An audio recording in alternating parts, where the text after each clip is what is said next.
तो ये शिवलिंग है। This is the actual 3 dimensional representation of our Brahmand. अंड की आकृति का ये शिवलिंग है। 3 डायमेंशनल रिप्रेजेंटेशन ऑफ आवर ब्रह्मांड। तो अभी 2D प्लेन पे समझाता हूँ ब्रह्मांड का स्ट्रक्चर। सुनिएगा। तो जैसा कि नाम से ही क्लियर है, ब्रह्मांड यानी कि ब्रह्मा प्लस अंडा, ब्रह्मा प्लस आंट यानी कि अंडा, यानी कि ब्रह्मा जी का अंडा क्या हो गया, ब्रह्मांड। ठीक है। इंग्लिश में बोला जाए तो when lord Brahma expanded himself in the form of ant egg, that structure is known as Brahmand. की अंडाकार आकृति आप देख सकते हैं। इसमें ये प्लेन ऑफ एग्जिस्टेंस है, यानी कि प्लेन मतलब सब कुछ समतल, जहाँ हम लोग रहते हैं वो प्लेन ऑफ एग्जिस्टेंस हो गया। ठीक। यहाँ पर ये कॉन्टिनेंट्स हैं और ये ओशियंस हैं, जो बाकी जगह है ये ओशियंस हैं। इस प्लेन ऑफ एग्जिस्टेंस के सेंटर में नॉर्थ पोल हो गया। इस नॉर्थ पोल से कहीं भी चले जाओ किसी भी दिशा में, वो सभी साउथ पोल हो गए। ठीक। इस नॉर्थ पोल के जस्ट ऊपर होता है हमारा नॉर्दर्न स्टार यानी कि ध्रुव तारा यानी कि पोल स्टार। ये ब्रह्मांड का स्ट्रक्चर समझा रहा हूँ मैं आपको। ठीक है। इसके आगे क्या है उसकी चर्चा भी थोड़ी देर बाद करूँगा। यूनिवर्स, अभी जो शब्द प्रचलित है वो है यूनिवर्स। ब्रह्मांड को बोला जाता है यूनिवर्स। यूनि मतलब सिंगल। ठीक है। एक सिंगल स्ट्रक्चर जो है, सिंगल। यूनि का मतलब एक, एक। ठीक। और वर्स मतलब, वर्स को अगर आप सर्च करोगे कि वर्स का मतलब क्या होता है, तो उसका अर्थ होता है निश्चित लय में बोली गई ध्वनियाँ। तो इससे यह सिद्ध होता है कि that structure, that uni, that structure, जो स्ट्रक्चर है, how that was created by the verses, यानी कि ब्रह्मांड की उत्पत्ति ध्वनि से ही हुई थी। ये बात इसके नाम में ही लिखी हुई है, यूनिवर्स। वर्स मतलब निश्चित लय में बोली गई ध्वनियाँ। ठीक है। उन ध्वनियों को क्या बोला जाता है हमारे वेदों में, वैदिक मंत्र आय। ठीक है। इस ध्वनि से मल्टीवर्स क्या होता है, कलेक्शन ऑफ ऑल यूनिवर्सेस। इस प्रकार से जो अलग अलग ब्रह्मांड हैं उनका जो कलेक्शन हो गया, वो समूह को बोला जाएगा मल्टीवर्स। हम रहते हैं, इसे अर्थ बोला जाता है, इसे धरती बोला जाता है। तो प्लेन है, इस प्लेन ऑफ एग्जिस्टेंस पर हम रहते हैं, कोई आकाश में तोड़ते हैं नहीं हम। तो इस समतल प्लेन पर हम रहते हैं। इसके ऊपर आगे चले जाओगे तो क्या आएगा, यहाँ सूरज चंद्रमा इस प्रकार से चक्कर काट रहे होंगे, बहुत सारे स्टार्स और ग्रह वंडरिंग स्टार्स इस प्रकार से चक्कर काट रहे होंगे। किसके अराउंड, नॉर्थ पोल के ध्रुव तारा के अराउंड। ध्रुव तारा स्टेबल है। जब फिर एक आ जाता है डोम। डोम यानी कि दीवाल, जिसे भेदना संभव नहीं है, जिसे बहुत लोग बोलते हैं कि फिजिकल नहीं है। ये डोम जो है इलेक्ट्रोमैग्नेटिक बैरियर है एक तरीके से, इसे भेदना इसका संभव नहीं है। तो उसके बाद बताया जाता है, योग वशिष्ठ वाली वीडियो में मैंने चर्चा ऑलरेडी कर दी है, तो उसमें ब्रह्मांड के आगे फिर क्या है, जल है तो कितना है, इस वाले यानी कि ब्रह्मांड के अंदर जो जल है, ओशियन है, उसकी अपेक्षा कितना है। उस वीडियो का लिंक आपको डिस्क्रिप्शन में मिल जाएगा। और जो जल है, फिर अग्नि तत्व कितना है, अग्नि तत्व, वायु तत्व कितना है, फिर उसके आगे क्या है। तो इस प्रकार से ये जो ब्रह्मांड है उन तत्वों से कवर्ड है।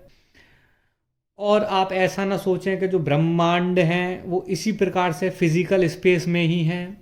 ये जो हमारा स्पेस यानी कि जो कमरा है, जिस कमरे में वीडियो शूट कर रहा हूँ, हो सकता है इसमें ही एक वार्म होल निहित हो। वार्म होल मतलब स्पेस को ही भेद करके, यानी कि स्पेस को ही जब हम भेदन करेंगे तो एक वार्म होल क्रिएट हो जाएगा।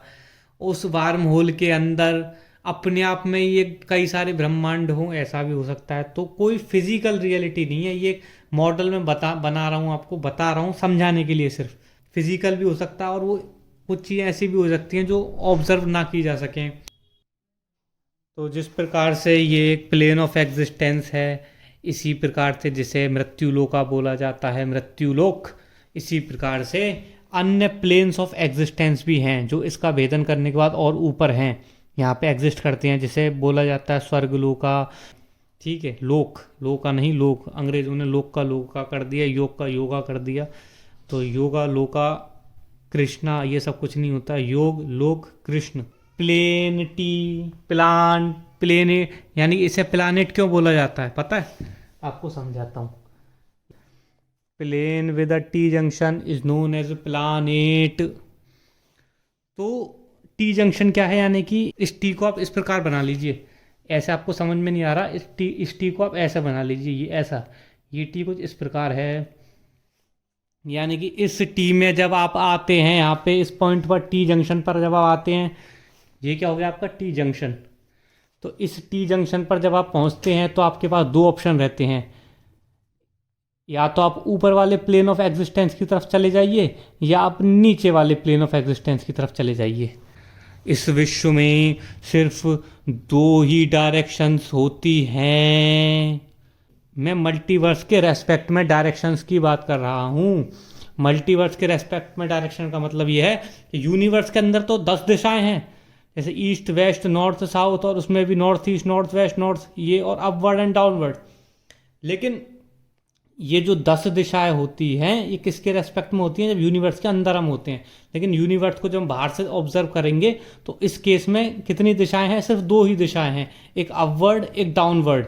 ठीक है, तो अपवर्ड यानी कि अपर प्लेन्स में जाने के लिए अपर प्लेन्स ऑफ एग्जिस्टेंस, यानी जैसे मृत्युलोक एक प्लेन ऑफ एग्जिस्टेंस है, ऐसे ही ऊपर वाले जो प्लेन्स ऑफ एग्जिस्टेंस हैं इसी प्रकार से नीचे वाले जो प्लेन्स ऑफ एग्जिस्टेंस हैं। तो plane T, planet, planet earth, plan plan plane T, T junction, इसके नाम में ही सब कुछ निहित है। तो ये ब्रह्मांड का कॉन्सेप्ट है, वो जो फर्जी कॉन्सेप्ट जो आपको डिस्कवरी पे बताया गया था नासा के द्वारा कि ब्रह्मांड अनंत है, चले जाओ यहाँ से निकल गए मार्स पे पहुँच गए, सब फर्जी बात है। चंद्रमा हालांकि इसके अंदर ही है, बैरियर के अंदर ही है, डोम के अंदर ही है चंद्रमा यहाँ कहीं, लेकिन चंद्रमा पे पहुँचना भी संभव नहीं है क्योंकि चंद्रमा सॉलिड नहीं है, सॉलिड है ही नहीं चंद्रमा, तो उस पर आप कदम कैसे रखोगे। ठीक है, और मार्स भी इसके अंदर ही है, वो एक रिफ्लेक्शन है, वो लाइट है सिर्फ एक, उनके पास पहुंचना वो संभव नहीं है, ना उन पर कदम रखा जा सकता। यहाँ से भैया इस बैरियर को, इस इलेक्ट्रोमैग्नेटिक बैरियर को किसी का बाप नहीं तोड़ सकता, किसी की औकात नहीं कि इस बैरियर को तोड़ के आगे चला जाए। आप इस इतने एरिया में फंसे हुए हो, इस प्लेन ऑफ एग्जिस्टेंस में आप फंसे हुए हो, इसके बाहर आप नहीं जा सकते।